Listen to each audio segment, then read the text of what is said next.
हर हर महादेव साथियों, आप सभी का अपने चैनल लव यू जिंदगी में तहे दिल से स्वागत है। आप सुन रहे हैं अपनी पसंदीदा कहानी तुम मेरी जिंदगी हो का 80 भाग। एक हाथ में प्लास्टर की वजह से अर्जुन को बाटी तोड़ने में दिक्कत आ रही थी। प्रेम काफी देर तक अर्जुन की हरकत को देख रहा था लेकिन कुछ बोल नहीं रहा था। उसका दिल कह रहा था कि वह खुद आगे बढ़कर अर्जुन की मदद कर दे, लेकिन ईगो आड़े आ रही थी। फिलहाल में वह अर्जुन से नाराज चल रहा था। अर्जुन और साहिर दोनों ने मिलकर उससे दिल्ली जाने वाली बात छुपाई थी। अभी भी उसको ऐसा लग रहा था जैसे कि बात कुछ और है और ये दोनों उसे घुमा रहे हैं। जाने क्यों, इन लोगों से सारी बात सुनने के बाद भी उसका दिल साफ नहीं हो पा रहा था। वैसे उसका शक भी नाजायज नहीं था। ये दोनों उससे अभी भी बहुत कुछ छुपा कर बैठे थे, इसलिए दोनों चुपचाप ही रह रहे थे। प्रेम ने साहिर को तो कुछ नहीं कहा था, लेकिन अर्जुन के साथ उसने अपनी नाराजगी दिखाने में कोई कसर नहीं छोड़ी थी। पर अभी बेटे को कष्ट में देखकर बाप का कलेजा निकल रहा था। प्रेम गरजती हुई आवाज में चिल्लाया, दामिनी जी।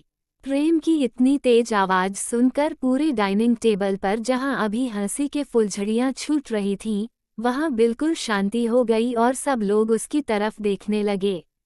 आवाज इतनी तेज थी कि इस बार दामिनी जी भी एक पल के लिए कांप गई थी, लेकिन अगले ही पल उन्होंने अपने आप को संभाल लिया था। इनका तो कुछ समझ में नहीं आता है। अगर मैं बोलूं तो कहेंगे कि लाज शर्म सब घोलकर पी गई हो या फिर बेचकर खा गई हो, और अपने जो इतने जोर जोर से चिल्ला रहे हैं उसका कुछ नहीं। दामिनी जी चिढ़ते हुए बोली, कहिए क्या है। दामिनी जी प्रेम जी के आगे खड़ी हुई। दामिनी जी को गुस्से में देखकर प्रेम का खुद का गुस्सा जाने कहाँ गायब हो गया था।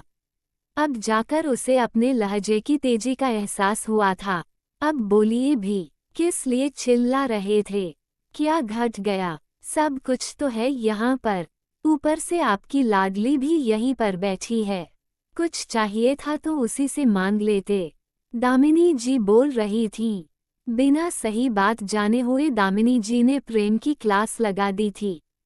वहीं पर अमरिंदर सर झुकाए हुए धीरे धीरे प्रेम जी की हालत पर धीरे से मुस्कुरा रहे थे। पहले तुम ही बोलो, उसके बाद मेरी कुछ सुनना। प्रेम ने कुछ जताते हुए कहा। हाँ तो बोलिए ना, किसने रोक रखा है?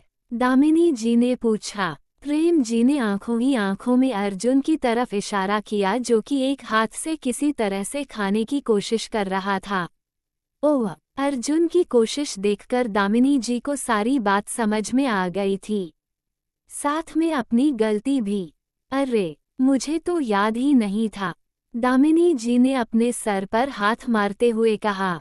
तुम यहीं पर बैठे बैठे पैसे बटोर रही हो, यह नहीं कि कम से कम भाई की मदद ही कर दे। उसकी बाटी तोड़ दोगी तो तुम्हारे हाथ नहीं घिस जाएंगे। दामिनी जी ने खाली बैठे अभिज्ञा को देखा तो उस पर बिना मतलब का अगला पिछला गुस्सा उतार दिया। अब उसको क्यों बोल रही हो? उसकी क्या गलती है? उसने नहीं कहा था कि गाड़ी ले जाकर कहीं मार कर आओ, हाथ पैर तोड़कर बैठ जाओ। खुद गलती की है तो अपनी गलती की भी जिम्मेवारी उठाएं। प्रेम ने छोड़ते हुए ताना मारा। प्रेम की बात सुनकर अर्जुन ने चौंकते हुए उसकी तरफ देखा। अभी बेचारे ने अपनी सफाई में कुछ कहने के लिए मुंह खोला था कि दामिनी जी ने उसके कंधे पर हाथ रखकर चुप करा दिया, जैसे कह रही हो कि बेटा डरने की जरूरत नहीं है, मैं तुम्हारे सपोर्ट में खड़ी हूँ। हाँ, जब इतना बोल ही चुके हैं तो ये बात क्यों छोड़ दी कि होश में नहीं बेहोश गाड़ी चला रहा था। पी रखी थी ना, उसी में इसे होश नहीं रहा। समझ में ही नहीं आया कि गाड़ी रोड पर जा रही है या फिर रोड से नीचे उतर गई है। दामिनी जी ने भी उल्टा ताना चलाया और जाने अनजाने प्रेम की पुरानी कहानी यानी दुखती रग पर हाथ रख दिया था। दामिनी जी ने किस निशाने के साथ तीर छोड़ा था वह कोई और समझा या ना समझा, लेकिन प्रेम और अमरिंदर जी समझ गए थे। प्रेम तो सिरे से चिढ़ बैठा, लेकिन अमरिंदर जी का कहकहा अब रोके नहीं रुका। वो बुलंद आवाज में जोर जोर से हंसने लगे। गजब दिन थे ना वो भाभी सा। सच में मजा आ गया था उस दिन। अर्जुन से भी ज्यादा चोट लगी थी उस दिन प्रेम भाईसा को। रोड की जगह गाड़ी नीचे उतार दी थी। शमशेर भाईसा सवाल पर सवाल किए जा रहे थे और प्रेम भाईसा के मुंह से आवाज ही नहीं निकल रही थी। हद हुआ था उस दिन। सब पूछे जा रहे थे कि कैसे हुआ, क्या हुआ, पर प्रेम भाईसा कुछ बता ही नहीं पा रहे थे। पहली बार प्रेम भाईसा की बोलती बंद हुई थी। अमरिंदर जी हंसते हंसते बोले। अब सब उनकी तरफ देखने लगे। आप ये कौन सी बात बता रहे हैं काको सा? क्या पापा का कोई एक्सीडेंट हुआ था? कब? सबसे पहले अभिज्ञा ने पूछा। प्रेम तो अपना सर पकड़कर बैठ गया। लेकिन अभिया का सवाल सुनकर अमरिंदर जी को भी एहसास हुआ कि उन्होंने जाने अनजाने बच्चों के सामने कुछ और बात कह डाली है। पर प्रेम की हालत देखकर अमरिंदर जी की हंसी नहीं रुक रही थी। किसी तरह से उन्होंने अपनी हंसी पर कंट्रोल किया और हाथ उठाते हुए कहा, सॉरी सॉरी भाईसा। अचानक से भाभी सा ने पुरानी बात याद दिलाई तो याद आ गया था। अमरेंद्र जी ने सबसे पहले प्रेम के सामने सफाई पेश की। लेकिन प्रेम को तो सबसे बड़ी चिंता अपनी लाडली बेटी की थी। कुछ नहीं बेटा, पहले इतनी रोशनी रोड पर नहीं होती थी ना। उसमें भी इतने अच्छे रोड नहीं थे। हमारे तरफ तो बस ऊपर खबर डालते थे। और भाई सा की गाड़ी का हेड लाइट खराब हो गया था। होली के दिन ये तुम्हारी ननिहाल से वापस आ रहे थे। बस इनकी भी गाड़ी का एक्सीडेंट हो गया था। उस एक्सीडेंट में प्रेम भाई साहब को अच्छी खासी चोट लगी थी। हम वही पुरानी बात याद कर रहे थे। अमरेंद्र जी ने बात संभालते हुए कहा। लेकिन अभिज्ञा, अर्जुन और सत्यम जांचती हुई निगाहों से अमरिंदर जी की तरफ देख रहे थे। जैसे कि अभी भी उन्हें उनकी बात पर भरोसा नहीं हो रहा था। जबकि साहिर की नजरें प्रेम की तरफ जमी हुई थी। काको सा, आप ड्रिंक भी करते थे? साहिर ने धीरे से पूछा। साहिर का सवाल सुनकर प्रेम ने उड़ती हुई नजरों से उसकी तरफ देखा। साहिर ने जानबूझकर अपनी मुस्कुराहट दबाते हुए सर झुका लिया। पर प्रेम समझ गया कि साहिर ने जानबूझकर ऐसा किया है। एक रुमाल कहाँ रखा हुआ है, वह तो याद नहीं रहता। गाड़ी की चाबी कहाँ रखी जाती है, रख कर भूल जाती हो, वह याद नहीं रहता। लेकिन 22 या 25 साल पुरानी बात रटी रटाई तुमको याद है। प्रेम ने अब दामिनी जी को आड़े हाथ लिया था। मुझ पर क्या गुस्सा दिखा रहे हैं? मुझे कुछ नहीं याद। वैसे भी जब यहाँ पर हंगामा हुआ था तो उस समय में अपने मायके में थी। वह तो मेरे आने के बाद मुझे भाभीसा ने बताया था। मैंने तो बस आपकी बातों का बात पकड़ा था। वह तो अमरिंदर भाई साहब को पुरानी बात याद थी। दामिनी जी सकपकाते हुए बोली। अरे छोड़िए ना काको सा, जब बात निकल ही गई है तो सच्ची सच्ची बात बता भी दीजिए कि क्या हुआ था। अब की बार साहिर ने कुछ ऊंची आवाज में प्रेम की तरफ देखते हुए कहा। उसके चेहरे से शरारत साफ झलक रही थी। क्या मतलब? प्रेम ने एक भाव उठाते हुए पूछा। मतलब? अब तो छोटे काको सा बताएंगे। साहिर ने अब गेंद अमरिंदर जी के पाले में डाल दी थी। वही बताता है तुमको मतलब। देखता हूँ मैं भी कि क्या कहता है। प्रेम अकड़ते हुए बोला। काको सा प्लीज प्लीज। साहिर की तरफ से अमरिंदर जी को रिक्वेस्ट आई। यस, अब बात निकाल दिया तो पूरी बात बता भी दीजिए डैड। ये सत्यम था, बता दीजिए काको सा, पता तो चले कि गाड़ी भीड़ आने वाले हम अकेले नहीं हैं। अर्जुन प्रेम की नजरों को अपने ऊपर समझते हुए सर झुकाकर ही बोला। अमरिंदर जी ने मजबूर हाथ जोड़ लिया।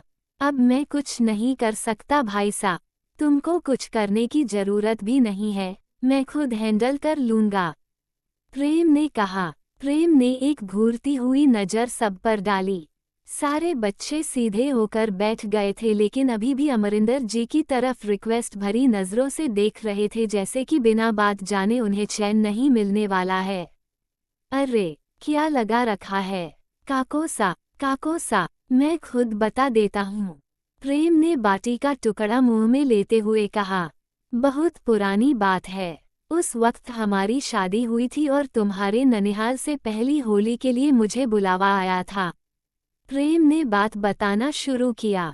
बुलावा नहीं आया था भाई सा। आप सबकी नज़रों से छुपकर भाभी सा के साथ होली खेलने के लिए उनके मायके गए थे। प्रेम के पहले ही झूठ पर अमरेंद्र जी बीच में ही बोल पड़े। जैसे बच्चों के साथ उन्होंने भी प्रेम को घेरने की प्लानिंग कर रखी थी। क्या? अमरिंदर जी की बात सुनकर सबके मुंह हैरत से खुले रह गए। काकोसा ने ये काम भी किया है। होली खेलने के लिए सासरे तक चले गए। साहिर ने इंटरेस्ट दिखाते हुए पूछा। और नहीं तो क्या, घर में किसी से बिना बताए हुए हमारे मायके भी गए थे और हमारी बहनों के साथ खूब होली भी खेली थी। वहीं से आधी रात को कोई जान ना जाए इसलिए लौटकर आ रहे थे। भगवान जाने भी रखी थी कि क्या कर रखी थी, पर गाड़ी की स्पीड नॉर्मल से ज़्यादा थी। यह एक गाड़ी है और एक इनकी बंदूक है। ये दोनों तो शादी से पहले ही हमारी सौत बनकर इनके हाथों में विराजमान रहती है। कितना रोका था इनको कि रात का समय हो गया है, ऐसे में गाड़ी चलाना ठीक नहीं। पर इन्हें तो हमारी रिक्वेस्ट से भी ज़्यादा हमारी इन दोनों सौतनों पर भरोसा होता है ना। हमारी बंदूक जब तक हमारे हाथ में रहेगी तब तक हमें कुछ नहीं होगा और हमारी गाड़ी है तो हम बिना किसी के जाने घर पहुंच जाएंगे। दामिनी जी ने प्रेम जी की नकल उतारते हुए कहा। हमारी माँ सा ने भी समझाया लेकिन इन्हीं किसी की सुननी ही नहीं थी। अपनी ही सुनाने की आदत जो शुरू से ही है। बस रास्ते में गाड़ी एक्सीडेंट हो गया। अच्छी खासी चोट आई थी। वह तो किस्मत अच्छी थी कि बड़े भाई सा भी कहीं से लौट रहे थे, या फिर उन्हें किसी ने बता दिया था कि इनकी गाड़ी का एक्सीडेंट हुआ है। उन्होंने इन्हें गाड़ी में पड़े हुए देखा तो घर लेते आए। दामिनी जी ने कहा। तब फिर जल्दी जल्दी प्रेम भाई सा का गौना हुआ कि अगली बारी होली में फिर से कहीं ये छुपाने वाले कर्म ना करें। अमरिंदर जी ने हंसते हुए पूरी बात बताई। हो गई अब तसल्ली सबको। अपनी इज्जत का फालूदा बनने के बाद प्रेम ने साहिर की तरफ देखते हुए पूछा, जो कि अपनी हंसी दबाए हुए चुपचाप सर झुकाकर अपनी थाली की तरफ देख रहा था। यहाँ ये मैटर नहीं है कि तुम्हारे बेटे को चोट कैसे लगी। ये बात यह है कि जब उसे चोट लग गई है तो उसकी देखभाल करना तुम्हारी ड्यूटी है।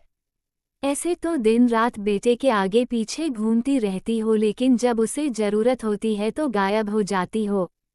प्रेम ने अब लपेटकर बात दामिनी जी के ऊपर डाल दी थी।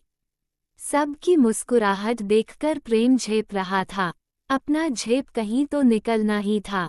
ये बेटा, मैं कोई मायके से लेकर नहीं आई थी, आपका ही है। ये काम आप भी कर सकते हैं। दामिनी जी अर्जुन के पास आते हुए बोली। हैं? दामिनी जी की बातों पर प्रेम जी की आंखें बड़ी हो गई। वहीं पर सबके होठों पर मुस्कुराहट चली आई। इन हंसते मुस्कुराते पलों को एंजॉय करने के लिए अगले भाग में भी जरूर आएगा। तब तक के लिए वीडियो को लाइक और चैनल को सब्सक्राइब करना मत भूलिएगा। खुश रहिए, स्वस्थ रहिए, मस्त रहिए और यही यूट्यूब पर मिलते रहिए। मिलते हैं अगले भाग के साथ। हर हर महादेव।